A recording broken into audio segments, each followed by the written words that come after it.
Let's say hi to Eddie. He's joining us from Rockland, New York. What's up, Ed? Hey, what's going on, Trunk? Well, I hope you enjoyed that little that Sammy Hagar concert tour that you went on. My question is with the Alex Van Halen book and pretty much Alex closing his eyes of the whole Sammy era. Why all the times you're hanging out with Sammy, how come you can't get to the bottom of why he can't make amends with these guys? Because he said, but Eddie, he said on this show that he reached out to Alex multiple times and he didn't get a response. Before the book came out, he said Ed, it. Ed, you know the history better than I do, okay? Sammy was making problems and complaining about touring in '91. He was complaining about the Balance album. He was complaining about the Greatest Hits album. He was complaining about the soundtrack. He was doing a lot of complaining while Ed was on the verge of being very sick, okay? And then you knew he was sick in the 2004 tour, and every time he made a left turn and did something wrong, Sammy made sure everybody knew about it. That's not how the band works. Well, Eddie, look, here. Thank you for the call. Again, this Van Halen stuff with Sammy Hagar could go round and round and round forever. Look at what he's talking about there. The most recent thing he's citing is something that happened 20 years ago. These people now are in their 70s. It's like, how long are you going to carry something? I don't care what side it's coming from. How long are you going to carry something? Everybody wants to microanalyze the Van Halen world. Sammy versus Dave. Now Sammy versus Alex. Why did it? These people they're on the back end of their lives, let's be honest. It's like, you know what? I mean, how long? You all did something that is just simply amazing, that will stand the test of time for long after you're gone. So it's like, how long are you going to carry something about somebody saying something, or somebody did a book, or somebody did a business deal you didn't like, or somebody argued, or somebody was drunk on stage, or somebody was high, or whatever the hell was going on. I mean, it's stupid. It's just stupid when you reach a certain age. It's just like, whatever, man. I mean, just trying to analyze it and get into people's heads. It's like, what are you going to do? People either get over stuff or they don't. Sammy Hagar made the peace with Eddie Van Halen. He talked to Eddie before Eddie died. They were talking about, remember what Wolf said. Remember what Wolf said on this show and others. They were planning to do something called the Kitchen Sink Tour. They were going to bring everybody on the road. So whatever these divisions or perceived divisions or issues are, probably aren't as deep as people think, including Eddie and Rockland. Because they were going to tour if Eddie didn't die. And Wolfgang Van Halen said it. Any divisions that you may have, you know what makes them even go away real quick? A big fat paycheck. So the whole thing of like, this guy's carrying this. You reach out to people. If they respond, great. If they don't want to be bothered with you, that's it. You move on. It's like grievances you have with anybody. The couple people in the rock world that won't talk to me, you think I sit here and cry about it or bitch about it or sit there and, keep trying to call them or, what? No, okay. Not everybody. It is what it is. Can keep you up at night, but I mean, just all this stuff. It's like, I just, you don't really know what it's about. Nobody does. And maybe the person doesn't even anymore. Maybe the person just doesn't want to be bothered with anybody anymore. They just don't want to they just don't want to associate with somebody. They don't hate them. Just don't like to be in their company. I have people like that I know. I know people like that.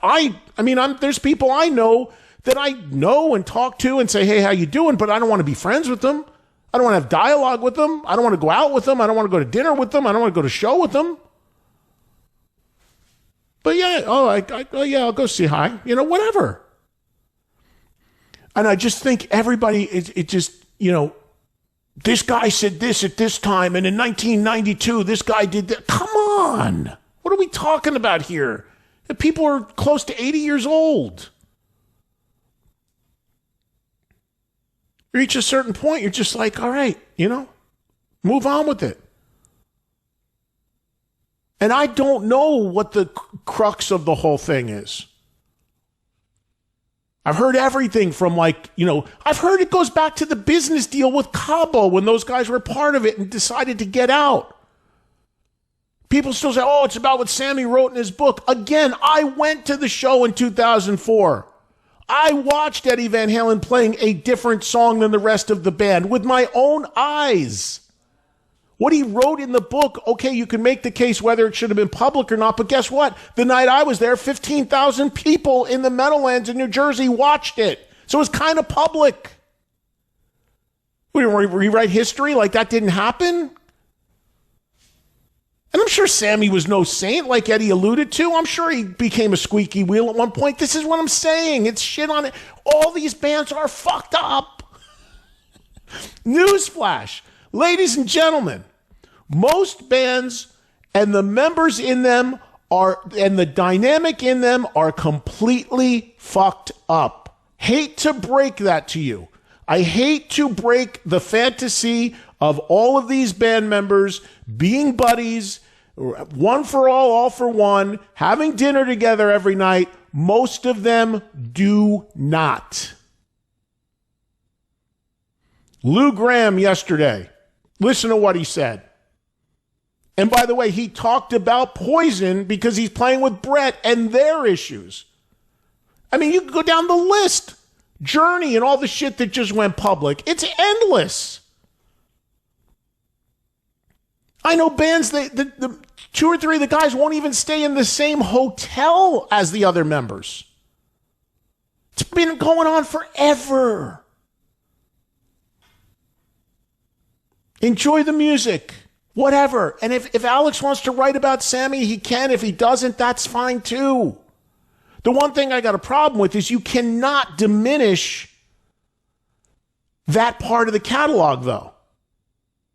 You can't write the Sammy Hagar period of Van Halen as, oh, we had a lot of other singers, and yeah, there was another singer. I mean, come on. Obviously, that's a shot. Obviously, that's absurd. You had a record that sold like 6 million copies and had huge hits on it. You got songs played on the radio every friggin' day. It's a huge era of the band. You can't chalk that up as a footnote. That obviously is a shot. That's absurd. And by the way, it disparages his own brother because his brother wrote that music. His brother played on that music. So, you might look at it as a shot against Sammy, but it's also a shot against his brother to marginalize that because his brother loved that music and created it and got even more creative because he opened his aperture of playing more styles of music.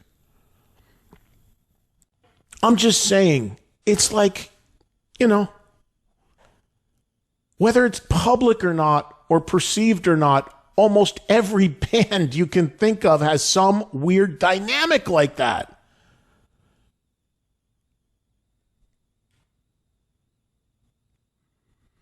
And everyone thinks they got the answer to figure. Everyone's like the bands shrink, they got it all figured out, and nobody really knows. And sometimes the band members don't even know. I remember interviewing Poison. Remember that incident 20 years ago where Bobby threw his bass at Brett and they literally fought on stage? It was at a concert. And I did the first interview with them after that happened. It was for VH1 Classic on TV. Poison had just put out a greatest hits record. It was probably like 06. And I asked them, what was that about? What did you guys get angry about? I don't know if the video's still out there anywhere. But Bobby and Brett look at each other and go, I don't really know. Swear to God, they're like, not really sure now. Insane. All right. Thank you, Eddie, for the call and riling me up at the end of the show. Much appreciated. Thank you to my great guest this week. Thank you to Steve Robinson for having me here at the Sands and all the great fans here in Cancun.